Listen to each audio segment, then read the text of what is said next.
Alright, thank you so much guys for watching this channel. My name is Maurice Jordan Skawesa, straight to outer Aromatic Entertainment. How are you? Hope you're doing fine. Nakutumezedera abiri mutano kumezedera abiri mutano omwezi gwa kumeka omwezi gwa kubiri mwebale nnyo mwebale ddala.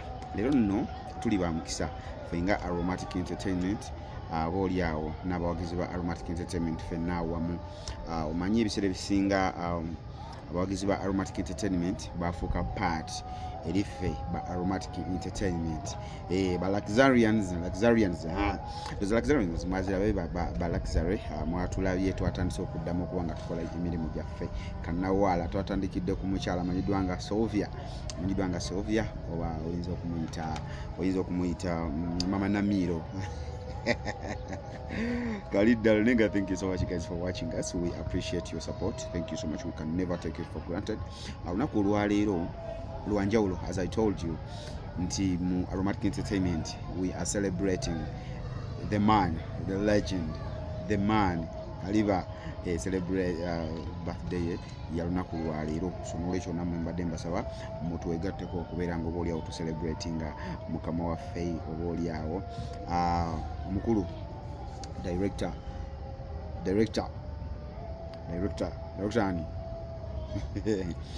anyway nja bigendamu ebyo later naye nga mwe bali kulaba scandals banaye mwe bali kulaba scandals mwe bali kulaba connection scandals we yatuuse. Mpuliddeko ko nasomyeko ku comment section we natwalidde chorus oba omukulu Enoch we yatwalidde chorus ku nyumba ye gyazimba amulage amatiri bona. But the comment section was so sweet. You guys have shown us that you are following mutulagize nti nomuntu following mutwagala tubakolera obaoliawo ebirungi naye kati naffe tubagamba nti nno tetugenda kuwummula. Aromatic Entertainment towummula sigala ng'opushinga obaoliawo most of the time naffe fenga Aromatic Entertainment lwe tunaafunamu ekyo kyonna ekirungi. Nzize kubawa obaoliawo ko ku byafaayo ebitonotono ebya director omukulu director kyokera ddala alimbiti bingi wano mu Aromatic Entertainment abooliawo ate ne mu nsi naye kati naffe fe abawangaala naye ali mu biti bingi obaoliawo ekiti ekisookera ddala ali mu kiti ky'okubeera nga taata waffe ali mu kiti ky'okubeera nga jjajja waffe. Yes, kuba mulimu obaoliawo mulimu Aromatic Entertainment abaana abato mulimu abato. Yes, ali mu kyokubeera nga jjajja waffe ali mu kiti ekyokubeera nga director waffe. Omanyi mu movie industry bweba ekula bweba egenda mu maaso bintu bingi byosangamu era abantu bangi bojja nga omiitinga naye toyinza kubeera nga omiitinze abantu ng'oba miitinze leero ate enkya nobeera nga ate obaoliawo ebintu byokola bw'oba okola ebintu byokola nga si birungi society ennyini ekuboola.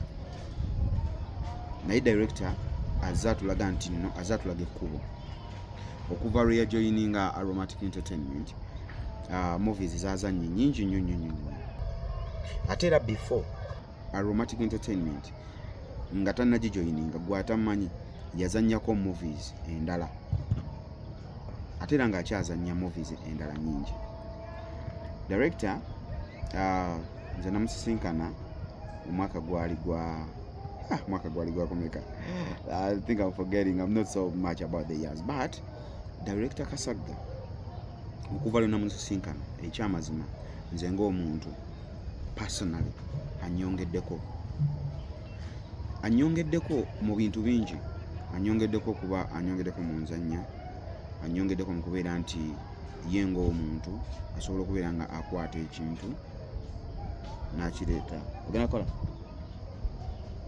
n'akireeta anyongeddeko okubeera nti n'ebyenkola obaoliawo. So bintu bingi byanyongeddeko nze ng'omuntu okubeera nti nno ng'oggyeko just mu nzannya.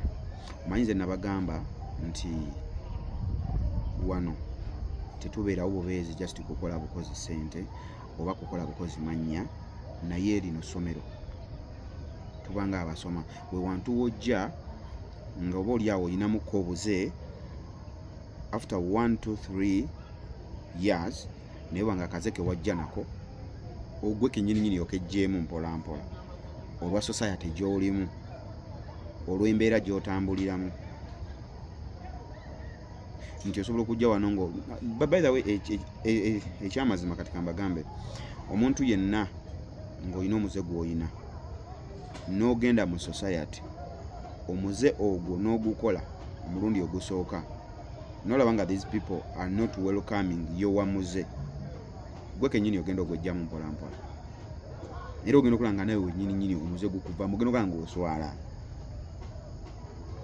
so nzize nga muyigirakokko ebintu bingi oba oliawo byasobodde okubeera nga andaga ng'omwana nga omutabani ate nga omuntu yenna oba ate ngaera mukama wange nti muyigiddeko nnyo ebintu bingi so olunaku lwaleero tumuselebratinga emyaka ajja kujja gitugambe oba oliawo yes you told me you need him to come on this platform maybe abeereko nga ayogerako naffe yes you never know one day one time tujja kufunayo chance tuyinza okuba bannamukisa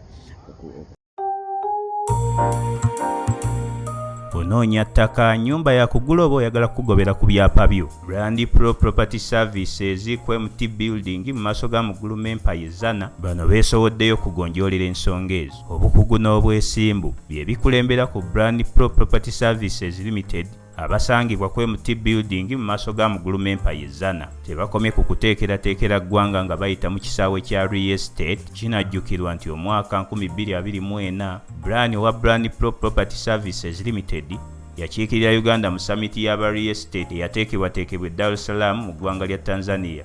Muno mwalimu okusala entotto okulaba buti eggwanga bulirina okuteekebwateekebwa munda mu bibuga ne mu masoso g'ebyalo okubituusa ku mutendera gw'ensi yonna.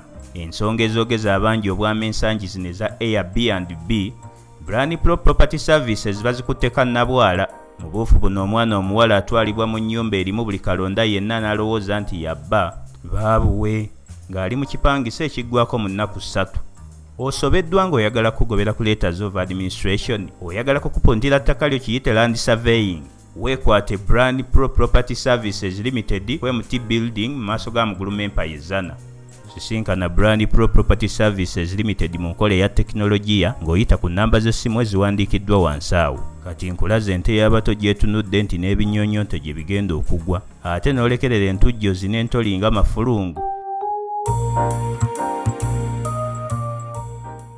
So bw'anabakkiriza naye ng'omuntu ogenda ng'ajja ayogereko naffe. I'm just trying to lock the light for you so that maybe we get the clear picture.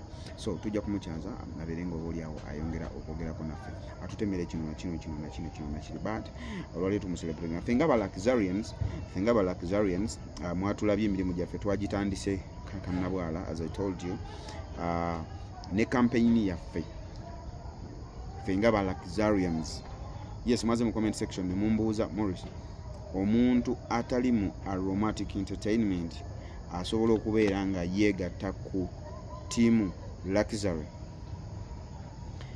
Ekibuuzo ekyo nakiyitiddemu kuba nze sisalawo ng'omuntu ku kakiiko ka Luxury erina chairman, erina treasurer, erina secretary, erina ebikonge ebyenjawulo. So we sit as a board ne tusalawo nti tukole kino oba kino.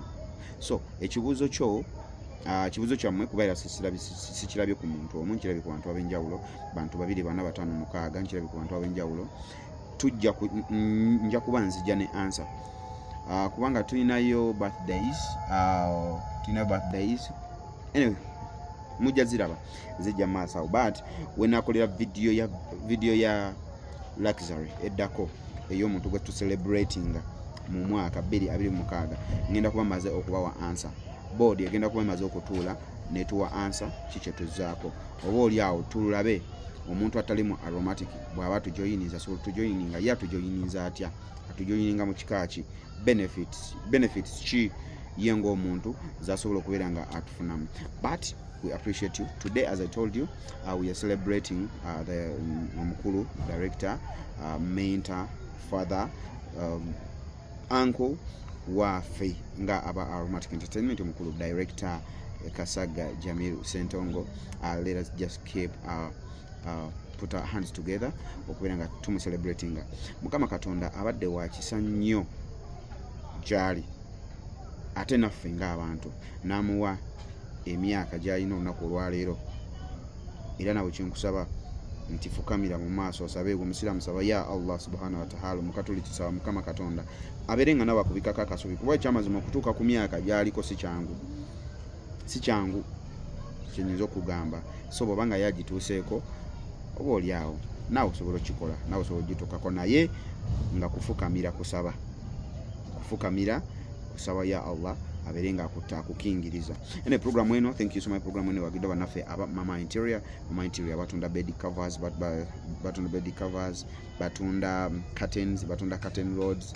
Ate ne bobeera olina site nga tonagiteekamu curtain, tonateekamu kintu kyonna ekigenda mu curtain, Mama Interior asobola okujja n'apima n'akuteera mu curtain rods, n'akuteera mu curtain, n'akuteeramu obutimba, n'akuwa obutimba bw'ensiri, bintu bingi byatunda so long as kikwatagana waka. Gowns azirina, nights azirina, mutuukirire ko wali ku Arua Park, oba osobola okubeera nga ate omutuukirirako ku namba y'essimu eyitawo awo wansi, nabeera nga ate asobola okukufunira. Tuwagira bannaffe aba Legit Recruitment Agency oba Legit Recruitment Consultants, abo bo batwala bantu wabweru w'eggwanga. Oyina mutabani wo, oyina sister wo, oyina brother wo, booli awo tasobola kubeera nga ate mu Kampala bikyagaanyeemuko, mulete mu Legit Recruitment Agency tubeere nga ate tusobola mutwala ebweru akole. Amawanga ge tutwalamu Dubai, Abu Dhabi, Qatar ne Bahrain. Nga mu kaseera kano campaign eriwo mu Legit Recruitment, waliwo campaign eya 1 million offer, bagita 1 million offer mu kaseera kano eggwako ku Saturday eno. So 1 million offer eri etya, gwe ojja mu Legit ne miliyoni emu yokka ku mirimu gyonna. Kuba mubimanyi abali batambuddeko abali bagenzeeko ebweru okukola nti bayinza okugamba nti omulimu gwa security tweta input ya miliyoni 2, cleaning ya miliyoni 1.5, kino kya miliyoni 3, security bwe kityo kitegeera. Naye kati Legit etaddewo buli awulira nga ayagala okugenda ebweru okukola leeta miliyoni emu, it's 1 million input, toyongeramu sente zo zonna ndala zonna, kujja ku Legit. Ate nga naawe ataweza 1 million, osobola era okujja n'oyogera ne bakama bafa aba Legit Recruitment Agency ne baba nga basobola okukutwala ebweru, ate naawe osobola okufuna emirimu. Twagiddwa bana bafa aba Morris Airport Pickup, nze kennyini kamukwogera, nzija abantu ku kisaawe nesobola okubeera nga nte nkusaabaza. Bwanga okomyewo, just inbox me ku namba yange eya 0758 05. By the way, enamba eyo nyini eri awo wansi. Inbox myo nga Morris nze nkomayo naku z'omwezi bweziti, mbadde njagala kudda Kampala, njagala genda mu kyalo. Jangu nvuge, nja kujja nze kenyini nkwevugire, nkutwale ewammwe Masaka, Ibanda, Gulu, Soroti, Jinja, Mbalala, wa yona Morris Airport Pickup etuukayo. Morris Surprises tu surprisinga omwagalwa wawo, nze kenyini nzija ne surprisinga maama wo, taata wo, jjajja wo, senga wo, baba aniwe na ne mujjawo mu surprisinga. Nina timu nnene muze nga mugiraba ebiseera ebisinga. So n'olwekyo naawe jangu ku Morris Surprises, enamba era yemu yeyo gye tukozesa, jangu mbeere nga tensobola okusurprisinga omwagalwa wawo oba muntu yenna. Togeza gwe n'oleeta ebinnyo, togeza n'oleeta wano ebinnyo byo. Tuwagiddwa abannaffe aba Morris Fashions nga bo bakugamba, Morris Fashions bo bakugamba munansonyi wakadde kali mukungo ba speed naye nange ndi mukago ba speed nkagamba nedda bidi eno nino gimala. Tuwagiddwa abannaffe aba Morris Fashions bakugamba tulina engatto okubeera ddala kagato k'omwana omuto paka ku ngatto y'omuntu omukulu. Jamu Morris Fashions tubeere nga ate tusobola okukwatagana bulungi nnyo. Tuwagiddwa abannaffe aba Nikan Resort Hotel esangibwa wano Luweza.